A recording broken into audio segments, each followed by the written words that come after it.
Catching a thief.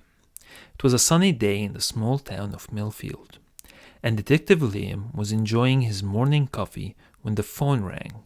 It was the police chief, and he had a case for Liam to work on. A thief had been breaking into homes in the area, and the police needed Liam's expertise to catch him. Liam was a seasoned detective with many years of experience under his belt. He had seen it all, and catching this thief would be just another day on the job for him. He put down his coffee and headed to the police station. When Liam arrived, he was greeted by the police chief, who briefed him on the case. The thief had been breaking into homes at night and stealing valuable items, such as jewelry and electronics.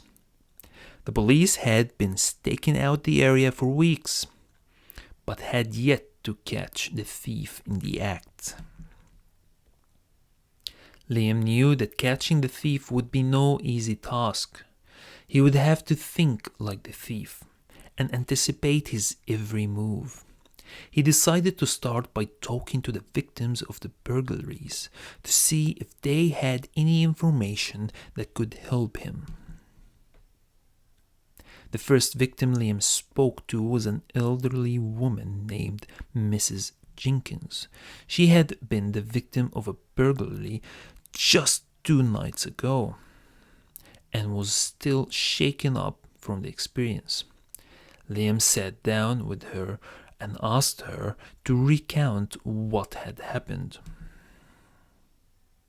Well, it was about midnight when I heard a noise in the living room, Mrs. Jenkins said, her voice shaking. I thought it was just my cat, but then I heard footsteps. I got up to investigate, and that's when I saw him. He was wearing a black ski mask and gloves, and he was carrying a flashlight. He saw me and ran out the back door. Liam listened carefully, taking mental notes. Did you get a good look at him? He asked. No, it was too dark, Mrs. Jenkins replied, but I remember he was wearing sneakers and he had a backpack on. Liam thanked Mrs. Jenkins for her help and moved on to the next victim. This time it was a young couple who had been burglarized while they were out to dinner. They had come home to find their front door open and their valuables gone. Liam asked them to describe what they had lost, and they listed off a few items: a laptop, a camera, and a diamond necklace. Liam scribbled down the items in his notebook. Did you notice anything unusual when you left for dinner? He asked. The couple thought for a moment. Well, now that you mention it, there was a guy sitting in a car across the street. The man said he was just sitting there watching our house. Liam's interest was piqued. Can you describe the car? He asked. It was a black sedan, the woman said. I didn't get a good look at the license plate, though. Liam thanked the couple for their help and made a mental note to keep an eye out for a black sedan. As Liam continued his investigation, he started to piece together a profile of the thief. He was likely a young man, probably in his early 20s. He was athletic, wearing sneakers and carrying a backpack. He was also observant, sitting in a car across the street to watch his targets. Liam decided to set a trap for the thief. he instructed the police to leave a house in the area unlocked and to set up a hidden camera inside. He then waited for the thief to strike. Liam was in his car, following the police at a distance. He listened to the radio chatter, waiting for them to catch the thief. Suddenly, he heard the words he had been waiting for. "We've got him. He's heading towards the park." Liam sped up, racing towards the park. When he arrived, he saw the police had the thief cornered. He got out of his car and approached them, his hand on his gun. The thief was a young man, just as Liam had suspected. He was panting and sweating, his hands held up in surrender. Liam approached him cautiously. "Put your hands on your head," he said firmly.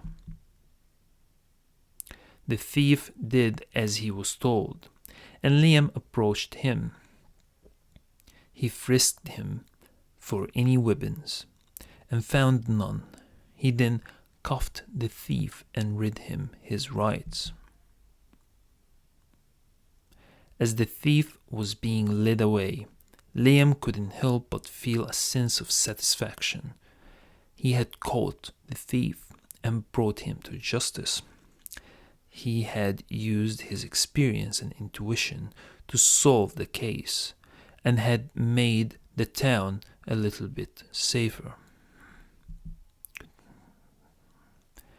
As he got back into his car and drove away, Liam thought about the conversation he had had with the thief on the way to the station.